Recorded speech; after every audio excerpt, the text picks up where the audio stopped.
Wow, everybody, welcome to Popcorn Punchups, episode 43, where we have a survival of the fittest. Pre-recording, like you're on 40. I'm like, you're on 41. All right, everyone, welcome to episode 43. You've gone way ahead. Yep, I've just got back from holiday, so that's so valid. Yeah, I don't even know what day it is right now because we had the red-eye flight and we're all just catching up on the sleep now, so whatever. Episode 41, everybody. Episode 41. It is the last man standing. So we have a running man. He is not Arnie, but he's Glenn Powell playing Arnie's spot. And then we have the newest Netflix big, I want to say blockbuster. I'm saying blockbuster. The Last Samurai, which is the Hunger Games of samurais. Yeah, to a degree. It's not a bad comparison. Yeah. Did you know that the Legend of Zelda movie reveal has some first images of Link and Zelda? Yep. What are your thoughts? Because you're a big fan. I am. It's probably one of my favorite gaming IPs. I played every Zelda on console. I haven't played all the Game Boy ones. A lot of crappy Game Boy ones I haven't bothered with. Look, if you asked me 5 years ago, I would have said, no, it's going to be shit. If you asked me 10 years ago, I would have been super excited. I am apprehensive. I think that we're finally in a place now where video game adaptations are taken seriously. Last of Us is one of the best series made. Fallout is incredible. I think that we're in a place now where that stuff's taken seriously. I hope it's done right. It's all I want. Yeah. Throwing money at something isn't enough anymore. I hope that Link doesn't talk. I hope that the world is taken seriously and it's not made for kids. We'll see. I'm nervous, but I'm excited. I want it to be good. Well, game franchises for you. Silent Hill is also getting a new film. Yeah. So they've got Silent Hill Return. Mm-hmm. Yeah. Yeah, another one of my favorites. Yeah, I actually came for that. I think they'll do it well, and horror's in a really good place. Mm-hmm. Another one is the Moana live action trailer. I still can't believe this is coming. I don't give a fuck. So I wonder what The Rock's going to look like, because obviously he's gone through the big transformation for the Smashing Machine, and then like, is he going to be massive for this one again, or is he? When's he not be massive? He's pretty big. Yeah, but he slimmed down massively for this Smashing Machine. Haven't you seen his new, the photos where he lost a stack of weight for it? No, I don't really pay attention. I don't care about Colin Drift. On my radar of actors I care about, he's literally the bottom. Piece of shit. Yeah, right. Overpaid. Ooh, okay. Well, a director that we are both very fond of, Sam Raimi, is actually getting into the director's chair, and his newest movie is coming out on January 29th, where he teams up with Rachel McAdams, who we know from many movies, but a big breakout was obviously Mean Girls, Regina George. Guess who is teaming up with Sam Raimi again? The one, the only... Glenn Powell. No, Bruce Campbell. Yeah, I know. Yeah, in Send Help. He's obviously returning to the psychological thriller and horror genre. I'm keen. Super keen. January, it's not that far away. It's just over 2 months. A month and a bit. Yeah. Keen. So, because he's only been putting his name to directorial things, even the producer, even the Evil Dead Rise and stuff, really good, but just executive producer. I'm keen to see what he can do in the directorial chair after some time away. Been a while, yeah. What was the last one? It was Drag Me to Hell, I reckon. Doctor Strange. Off the top of my head. Oh, that's right. That was really good. I really like that one. You didn't watch it? Nope. But something that you did watch, and it is by a director that we are both quite fond of. He's the Lawson pick of the week, which I'm surprised. Oh, actually, I'm not surprised because Edgar Wright. He's Edgar Wright. This one. He would be one of my favorite directors. I wouldn't say he's my favorite director, but for that genre, action comedy, he's my favorite. I love all his movies. I've watched besides his show, I didn't watch. Is it Red Dwarf? The show he used to make with Simon Pegg way before he was movie director. I forget. Oh yeah, I never got into Red Dwarf. I know it was like massive, but I think I was too young for it. Yeah, I had friends in high school who like loved it and always tried to get me to watch it, but I did not give a shit. But besides those like TV shows and stuff that he's done, I've watched nearly everything of his. I think even went and found his old random short films that he made back at like uni and high school and stuff. They're on YouTube. I love him. I love him a lot. The only movie of his that I'm big on was Last Night in Soho. I think there are some cool bits in it, but it's not a fantastic movie. Whereas you look at like, I know you don't like it, but Scott Pilgrim, Hot Fuzz, Baby Driver, World's End, they're all what I would consider like, Shaun of the Dead, some of the best of that genre. Yep. Love them. Anyway, so this is Running Man. As you mentioned earlier, it's the remake of the 1980-something version with Arnold Schwarzenegger. Have you seen the original? Guessing you have. A long time ago. I would like to rewatch it, but I just haven't. I've heard that this approaches more like commentary about society, whereas the first one was like the spectacle of him having to escape. The first one was a bit more of a parody. Like it was loosely based on the Stephen King story, where this is a bit more faithful to it. Yeah. So I've heard as well, yeah. This is Glen Powell. It starts with him. This is a theme today, which we'll get to later, but he has a child who is sick and his family needs money. And they live in a society where the disparity between the upper echelon and the slums is even greater than today. Also a common theme across our two watches this week. And there's all these TV shows where they more or less exploit people in different ways. Some could result in death, some could result in embarrassment, shame, injury, whatever. He goes on to this channel and is like, hey, can I sign up to one of these shows? And they're like, yep. So he does all the trials and everything. And he's for a guy who's going to be malnourished and poor, he's fucking jacked as. And we see in all these videos like a montage of his that he's got a good heart and he saves people's lives. And he's been fired from job after job because he keeps, in their society, if you help people, it's insubordination. He signs up and the only thing they want to put him in is the Running Man. And he told his wife that I wouldn't do the Running Man because it either ends in, every single person who enters it has died. No one has ever won. So Running Man is basically a TV show where they have to survive for 30 days, which at first I thought was a week, but 30 days. If they survive, they get like $10 billion, something like that, or $1 billion. It's a stupid amount. $1 billion if they can survive the full time, but they make a big deal of a week. So like, I don't know, I guess ratings and content. Every day they get a certain amount and then their amount doubles in every week. So they can, it's not really explained, but I'm thinking that if they die, their family still gets the money. I don't really know. Well, that's what they do, but they paint these guys in such a picture that it's all about them making money off of ratings and whatever. So, and was there mad commentary of like deep fakes and stuff because the amount of like edits and stuff they were like they hammered that hard. Yeah.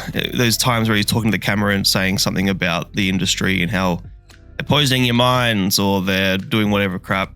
And then when they release it, it's him going like, fuck everyone, I'm going to burn you all to the ground. There is a definitely commentary about deep fakes and the use of AI and whatever as well. It's him for 2 hours escaping, being caught. The public are also in on it. The public can like take photos of him, and if it leads to him being killed, then they can win money. So the whole world's against him. Reminded me of The Fugitive, where it was like SAFM ran the Channel 10 or 7, whoever it was, played the game of The Fugitive. Right. Yeah, where it was like you could, if you found The Fugitive, you sent it into the radio station. Okay, there you go. You could win things. But I don't know if it was the rest of the world. I think it was just Australia. Just were playing The Fugitive. There is a different show where they got to escape the FBI like trackers and stuff.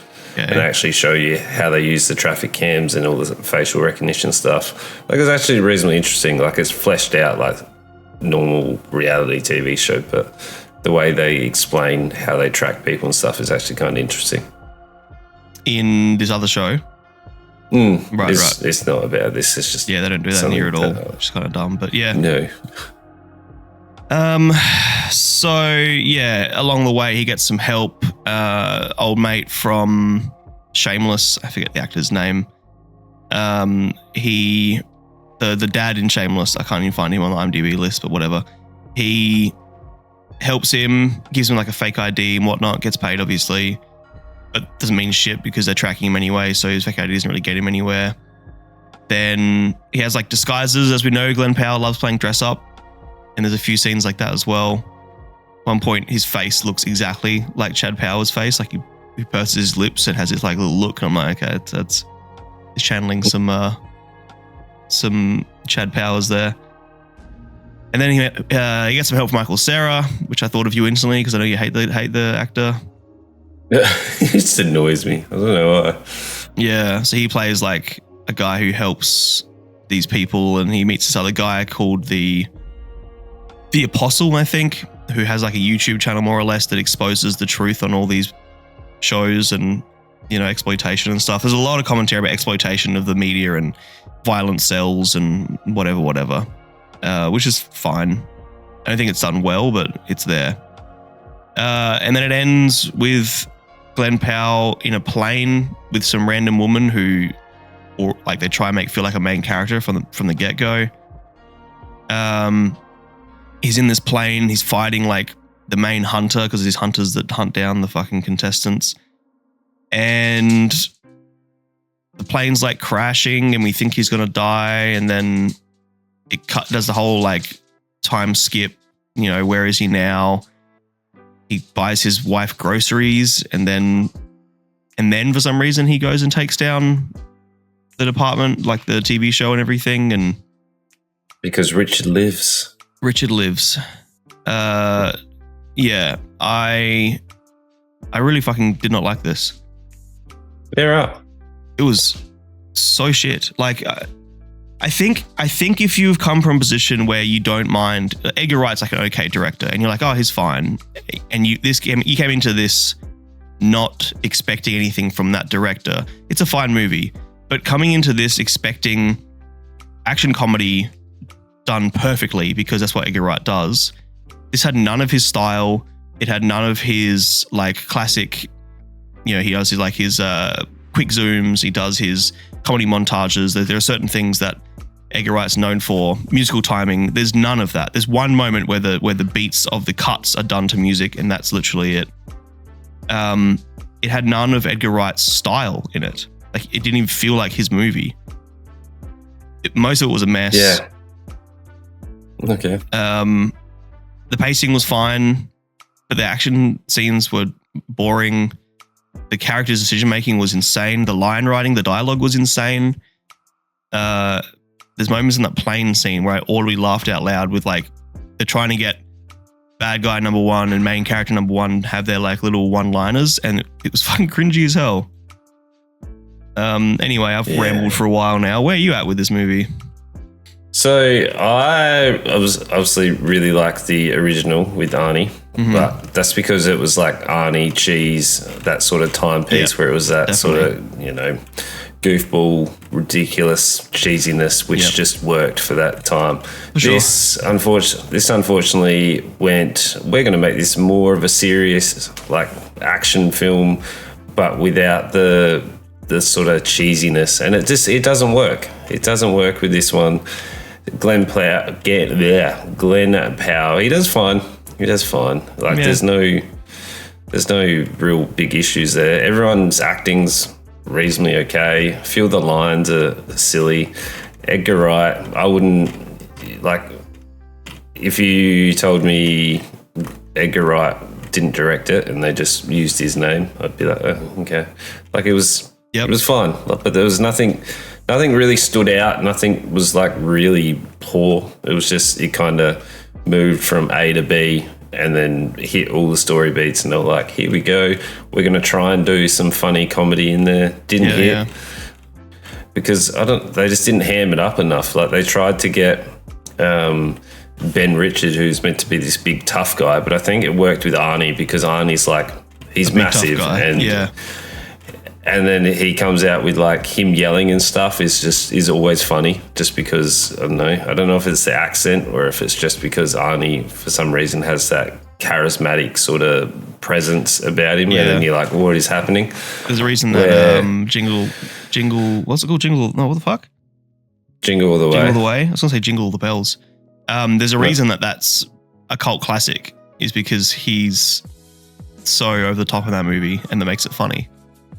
Yeah, where, I don't know, I feel like the direction that they were trying to get Richards going, where they were trying to make him like the lovable family man, stands up for the poor, kind of like a Robin Hood kind of character, but he was too serious all the time. And just, too angry. He didn't quite... Yeah. Like his whole character, if you wrote down his, the classic, like, write down 3 traits that define your character, angry is 2 of them. You know what I mean? Like, he's always angry and screaming, and that's part of the guy who's running the show is like, you need to be angry. That's what sells, and that's what makes you, and that's how you could win this game, and whatever. Like, there are certain parts that he, wants him to channel, but it becomes, there's this weird, you can't do like caricature characters and over the top. Like, there's these more Americano, which is meant to be like Kim Kardashian ripoff. So it keeps cutting to these characters who are on this, like, more or less the Keeping Up with the Kardashians sort of TV show, and they're like over the top and silly and caricatures, and they seem so ridiculous, and they keep cutting to it. And this world's ridiculous as well, and yet they're trying to also do these really like heartfelt moments, and they're trying to get us behind a character who is hard to get behind. I think a lot of it is disconnected. Like, no one, it almost felt like the actors as well didn't really know what was expected of them or what their character was trying to be. Because it's kind of like when we watch Snow White. How like some characters feel larger than life caricatures and really over the top and silly, and then some characters are trying to feel really grounded.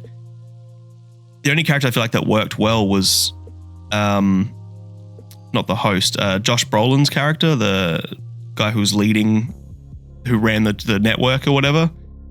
I think he worked well because he was a kind of bit of both, but everybody else was either one extreme or the other, and it felt disconnected and weird. I don't know. It just felt like Edgar Wright didn't try in this because he's better than this. I don't know what's happening. Yeah, I'm not sure what happened, but like, I didn't dislike it. Like, I still had quite a reasonable time throughout. There was nothing like super outstanding or super negative that I was like, oh, okay. Like, it was just, it plodded along from A to B, and I was like, there's some cool moments, there's some average moments, and we just arrived at our destination. I was like, okay, cool. It's just, I got annoyed a lot of it. I was never bored. I think the pacing's fine. There's enough, happening from scene to scene. I was worried a lot of it was going to be just him running, like Caught Stealing. That was just majority of the movie was just him. Like, we went watch how fucking students make another chase scene. It's just them running from screen left to screen right over and over and over again, different environments. That's what I was worried this was going to be. It's not that, which I'm glad, but it also tried to do a lot of other stuff that didn't land. And yeah. I expected more from Edgar Wright. Like, it's not I'd probably give this a 3 if it wasn't Edgar Wright. I'd probably say it's an okay movie. It was fine. I enjoyed my way through it, but wanting it and expecting it to be a lot better, and then getting this, it's left a really sour taste in my mouth. I fucking hated that kid, the kid who like helps him on the whatever, sees him on the train, and strangle that child. Not much else to say. This didn't land for me. I was very disappointed. Okay. I was excited for this, and then ended up being Very lackluster. What did you give it then? I'm at It's obviously 2. under a 3. Mm. Ooh, okay. All right. I'm at a 3. Like, I enjoyed it. Yeah, it that's was, fair. It was fun. It was fun. Just didn't really do anything super glamorous or super bad, which is weird because Edgar Wright he normally does pretty well. He normally has something that I either really enjoy or really dislike. Like Shaun of the Dead, loved it. Hot Fuzz, World's End.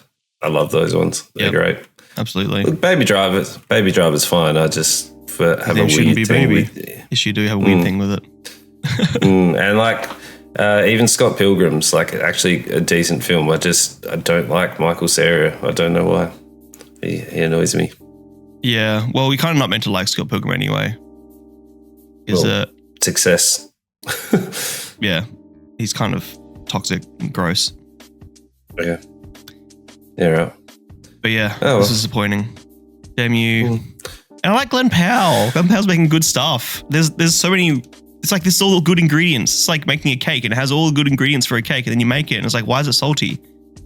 Like, I don't understand how this happened. Anyway. Yeah, who knows? Who knows? Well, then Netflix is bringing out their own version of The Running Man slash...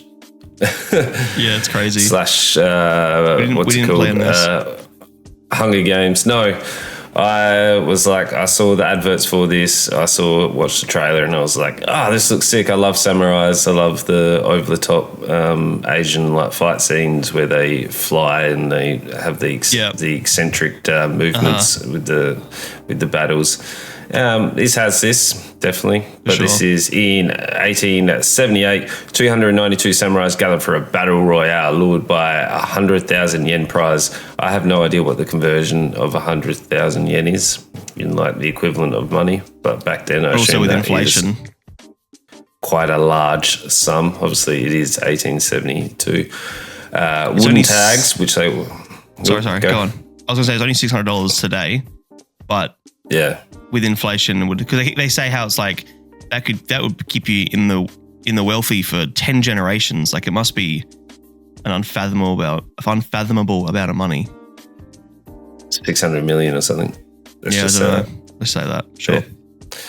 So they get these wooden tags which are around their necks, which give points for everyone that you collect, and the last survivor reaching Tokyo wins the ungodly amount or whatever it is. Mm-hmm. So they have to get from point A, which is where they all assemble, and then have to get to Tokyo for the end. So our main character, and I always butcher names, Shiryo. I don't know if I've said that right, but our main samurai he was like a general / they nicknamed him the Manslayer because he obviously killed lots of people. We open to this big like samurai battle where he kills the leading samurai of the other one, and normally that's like, battle done, I've killed your leader, you guys all need to surrender. But they're like, no, this is obviously at that period where they start to the end of the downfall of the samurai, where guns and all that sort of gets introduced, which has been told many, many times. It's always a very cool timepiece. And then we get him obviously going, you got to give up, and then there's explosions and stuff, and they're all like, what's happening? After that, he has some, I always say this wrong, PTSD. So he has some issues with, obviously, that sort of war piece has messed him up a little bit. He gets the shakes. Can't even draw his katana anymore. Yeah, which was an interesting take, but I'm like, come on, do it, because I want to see you like slice and dice people, and he does. Like he definitely slices and dices. Mm-hmm. There's some very, very cool sword battles. Definitely.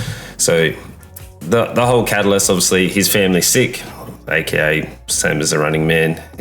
Cholera. He's running through the village, and his daughter and his wife, and does he have a son as well? He has a son. Yep. His son passed. not sick yet. Yeah.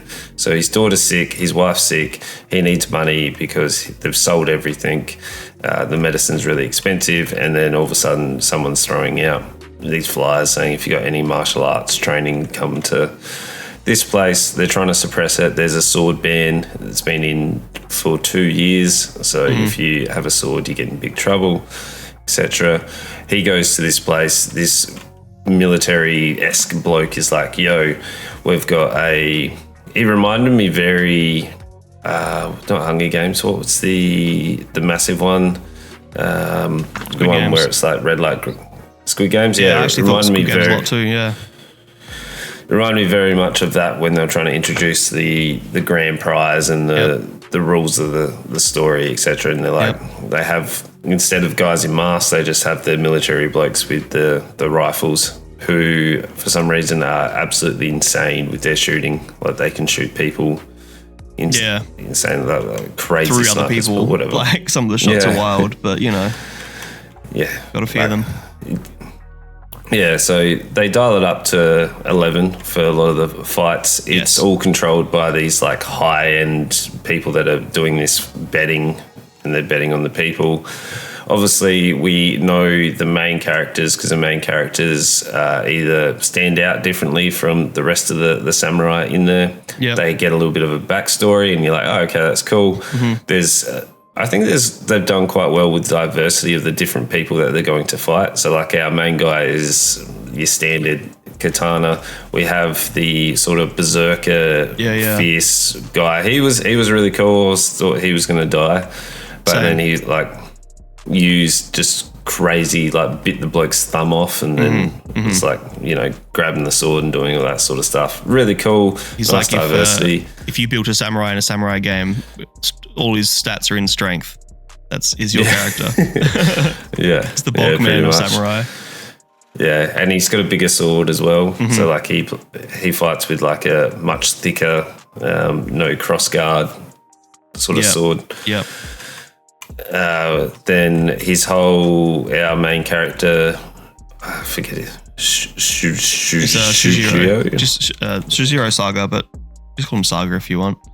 Easier. So Saga, he sees a young girl she's in the tournament because she has a backstory. Everyone has a backstory about why they're there, and then all of a sudden he wants to protect her because they're like, I'm assuming the message is like she reminds him of her. Reminds him of his daughter. Yeah, and he wants that. They literally do like, you know, flashbacks in his head when he sees her. Yeah, you know, and then there's even a part where each of these different people that pop up and they're like, oh, you protect the children, so you are like, you've earned my respect, and as soon as you don't have a child with you, I'm going to kill you. And he's like, archery is insane. Like, that was the first moment that I'm like, okay, they have no rules, because the fight scenes for that are pretty, not realistic, but like they're pretty grounded. Just, you know, some people are just omniscient when they fight, but he literally does a shot where the arrow curves around the person he's trying to not kill, and it hits an arrow that's about to hit them. Like, that's the first time that something happened that I went, okay, like they're not putting this in any realm of reality. And I that's from then on, I kind of liked it more, actually. Like, I like that they just don't give a fuck. I mean, you kind of do. Otherwise, it's just the same story told over and over again where they enter a competition to get money for a sick family, where this was the over the topness that I kind of wanted with the Running Man. Yeah. Where this just went dialed to 11. Fight scenes are cool. Did you watch it in subbed or dubbed? I didn't realize it was a dubbed. I watched it in sub. Yeah, I watched it in dubbed. It wasn't too bad. Some of the lines are pretty funny in dubbed. Yeah, I couldn't anyway. That always annoys me. Like, it doesn't quite line up, but like it's quite enjoyable. The fight scenes are crazy. They are. They have when the arrow bloke is introduced, he has like, they're sliding to avoid the arrows, and like you get the leaves pop up, and it's like unnaturally slide to the crazy vertical and then stand back up. And it's like without touching the ground. And yeah. There's a lot of cable tricks and wire work and stuff going on. Yeah. I actually enjoyed this. I was surprised that they dialed this to 11. I was like, this is just one of those taglines ones where it was like, it'll be enjoyable, but I actually really thoroughly enjoyed it. Yeah, I'm getting really around it. I think the first episode felt very generic and I wasn't that excited for more. Second one had some really cool fight scenes, so I was pretty into it. The third, they're starting to tie together backstories and link things together. We're introduced to the idea. So our main character, Shujiro, was an orphan as a kid, and then he grew up in he and a bunch of other like orphan kids were adopted by this like master, this katana master. So perfect, the best fighter ever, whose name I forget. And he trains them to be murderers, more or less. And at the end of their training, they need to kill each other. And the best fighter wins. He can take over the dojo, more or less. But then Shujiro runs away. So then, as punishment, and afraid of the secrets getting out, the master tries and kills all the disciples. One of the disciples sacrifices his life; the rest can escape. So we're introduced to one of his sisters as well, his adopted sister, who wants to kill him and holds nothing but hate for him. But they're obviously starting to like each other again. And I love his scene where he's like, he has big regret about what he did and asks for forgiveness, but he also says, it's so good to see you. Like, I know this is a bad situation, but I thought you were all dead. There are some nice touching moments as well. And the way they tie the stories together. And we are told that, because in the first episode, we see this like badass old man who just like cuts people down in the middle of this fight. Like, there's a fight in the temple and they're all fucking, fighting each other and he starts cutting people down. We've shown that that's his master from when he was a kid. And now he's like terrifying and he's so cool. Like, as a bad guy, he's fucking super scary. There's a lot to like. I think episode 3 really solidified how much I like this show. And I'm liking all the backstories tying together and it's cool. Yeah. I really liked, because where he kills all the guards, where he's like fighting that close combat, slicing the guns and stuff. Yep. And then it reminded me very much of the Running Man, where they're like, if you take out the guards, you'll get more money. And then even the guys betting were like, the manslayer he took out, we've lost 15 people. That manslayer is crazy. Yeah. And it's nice. I'm liking that.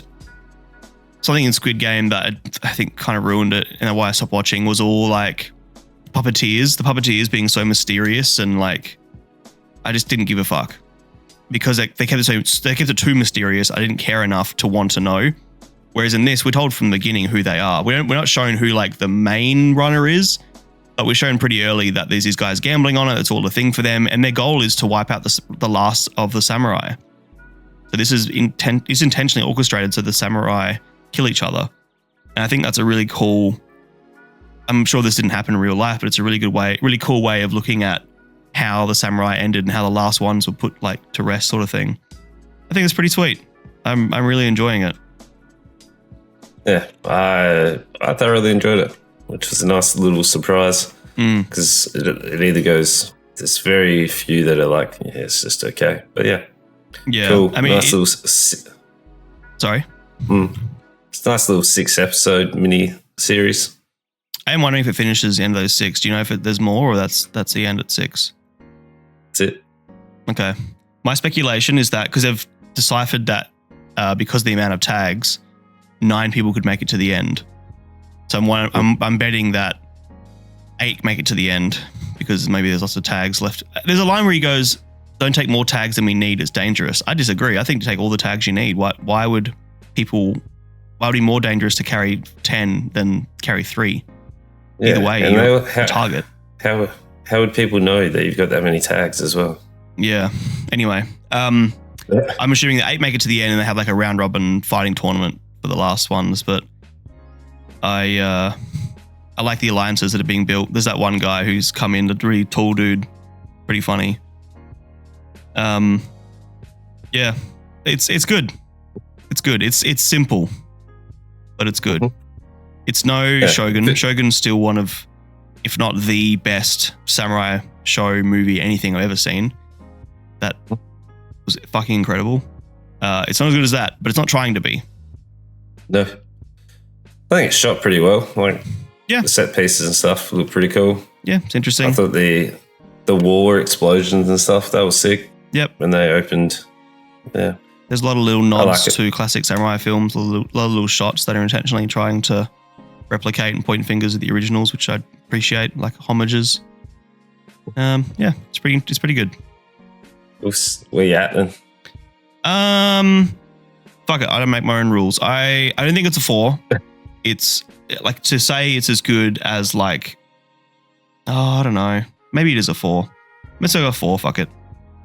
I was gonna say 4 seems like an over exaggeration. 3.5 doesn't seem fair, but I think a 4 is actually pretty fair. I was at a 4. Like, I thoroughly enjoyed it.